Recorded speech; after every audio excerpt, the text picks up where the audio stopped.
So, continuing my 25 days of Second Kings, today we come to chapter 5. The headline reads Naaman healed of leprosy. On to the chapter. Here we go. Chapter 5.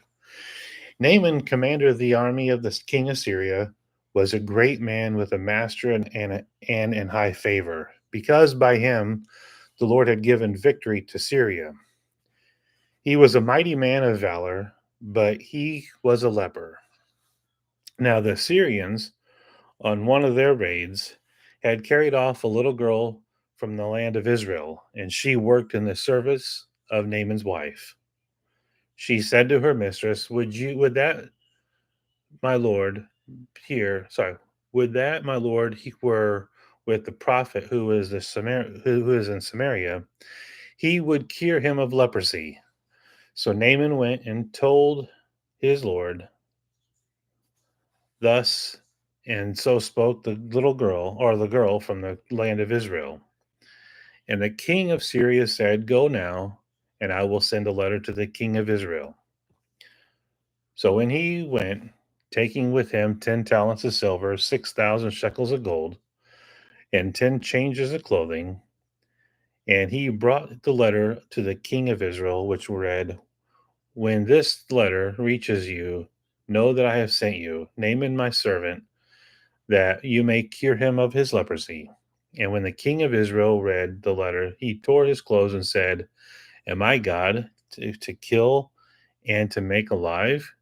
And this man sends word to me to cure a man of his leprosy? Only consider and see how he is seeking a quarrel with me. But when Elisha, the man of God, heard that the king of Israel had torn his clothes, he sent to the king, saying, Why have you torn your clothes? Let him come now to me, and that he may know there is a prophet in Israel. So Naaman came with his horses and chariots and stood at the door of Elisha's house. And Elisha sent a messenger to him, saying, Go and wash in the Jordan 7 times, and your flesh shall be restored, and you shall be clean. But Naaman was angry and went away, saying, Behold, I thought that he would surely come out to me and stand and call upon the name of the Lord his God and wave his hand over the place and cure the leper. We are not Abana the Farpar, the rivers of Damascus, better than all the rivers of the waters of Israel. Could I not wash in them and be clean? So he turned and went away in rage, but his servants came near to him and saying, My father, it is a great word of the prophet that is spoken to you, and you will not do it. He has actually said to you, Wash and be clean. So he went down and dipped himself 7 times in the Jordan, according to the word of the man of God. And his flesh was restored, like the flesh of a little child, and he was clean. The next headline read Gehazi's greed and punishment. Then he returned to the man of God, and he and all his company, and he came and stood before him. And he said, Behold, I know that there is no God in all the earth but in Israel. So to accept now a present from your servant. But he said, As the Lord lives, before whom I stand, I will receive none. And he urged him to take it, but he refused. Then Naaman said, If not, please let there be given to your servant 2 mule loads of earth. For from now on, your servant will not offer burnt offerings or sacrifice to any god, but the Lord. In this manner may the Lord pardon your servant when my master goes before the house of Rimmon to worship there, leaning on my arm. And I bow myself in the house of Rimmonen. When I bowed myself in the house of Rimmon, the Lord pardon your servant in this matter. He said to him, Go in peace. But when Naaman had gone from him a short distance, Gehazi, the servant of Elisha, the man of God, said, See, my master has spared this Naaman the Syrian, It is not accepting from his hand what he brought. As the Lord lives, I will run after him and get something from him."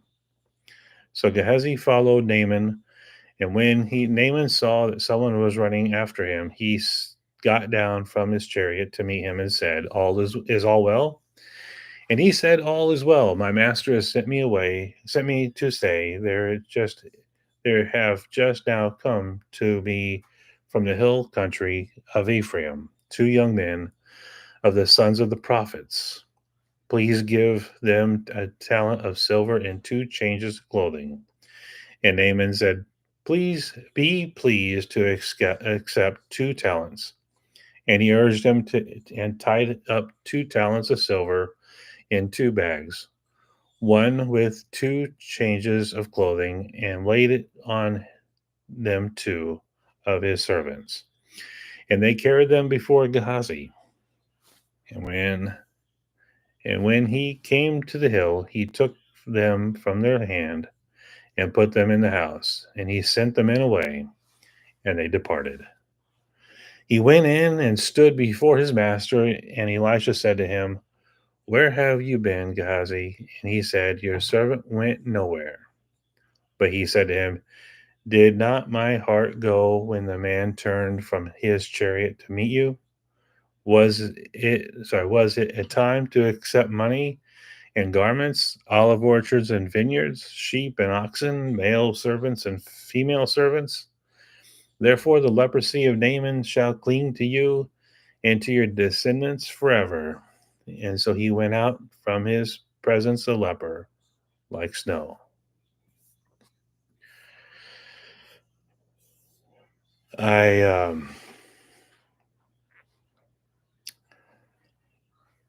It's interesting how many times that whenever you are going through something in life, God has the power to heal. He can heal in an instant. And he can heal in such a way that whatever affliction that you have, where there was no evidence of it. But how often does God heal by asking there to be a disruption of some sort in the person's life he's healing? In Naaman, he had to humble himself and go to the Jordan. I know he healed a blind person by spitting on his eyes and telling him to go wash it off, or making mud or whatever on that. He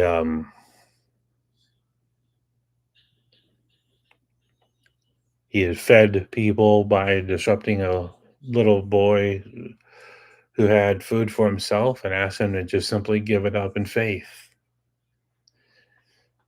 So much about the goodness of God that is found whenever there's disruptions in normal life. It's almost like God is saying, "I am the best disruption that you'll ever have in life," because if you really think about it, after this world fell, we were all destined to spend eternity in hell. And what's really cool is there was a disruption at the cross. And through that disruption of Him, and we accept it, then we can have eternal life. And I think that is the best disruption of them all. Anyway, I hope you enjoyed this and look forward to doing chapter 6 tomorrow. And I hope you have a good night.